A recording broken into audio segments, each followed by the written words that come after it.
Her birinize salamlar, kanalıma videoma hoş gelmişsiniz. Bugün sizlerle beraber yeni bir video ile karşınızdayım dostlar.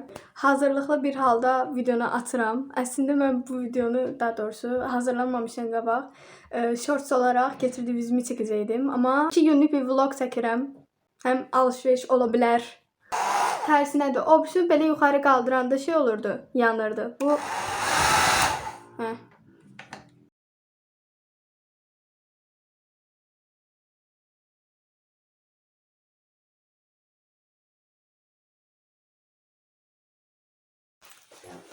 Ve ben hazırlaştım.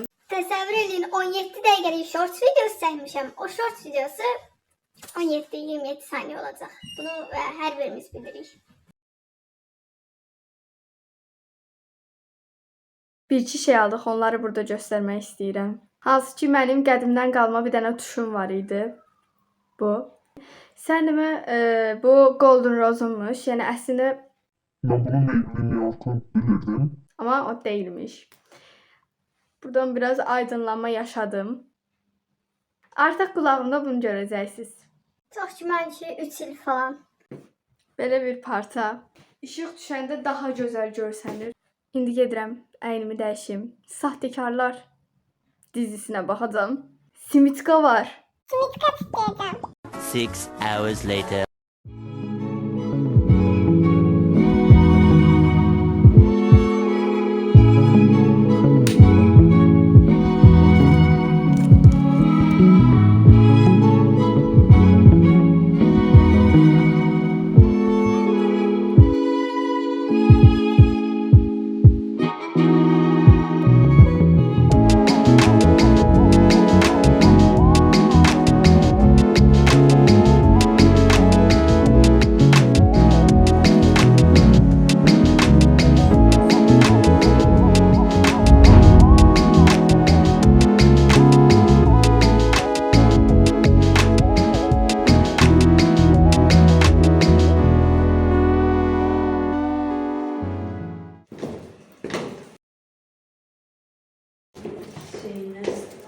Güzel. İnşallah çıkmaz.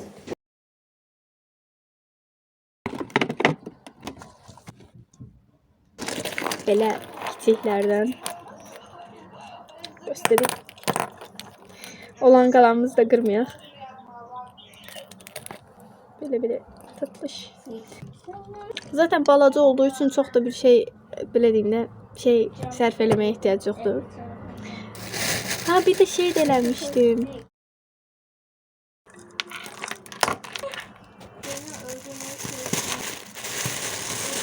Day açmayayım.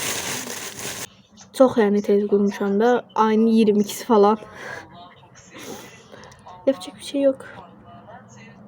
Atmadık. İnsan bir atar bir bakar görək nətərdir. Salarız işte.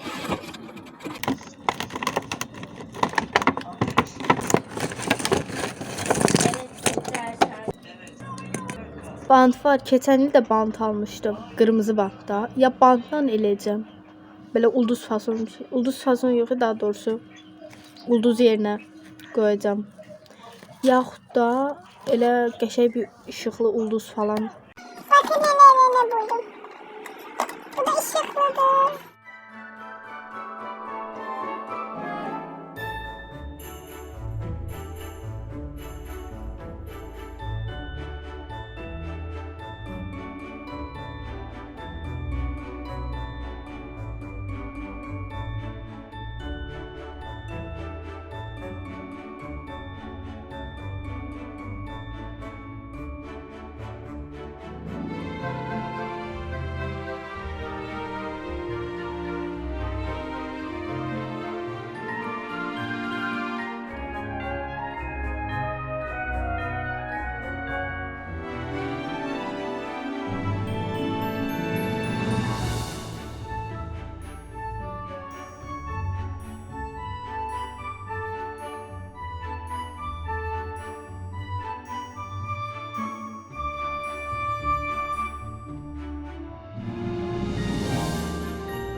Oley yani çok seviyorum.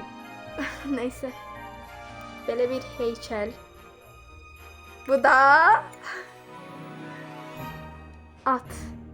Təbii ki də atdır. Belə. Bunu bura koyaq.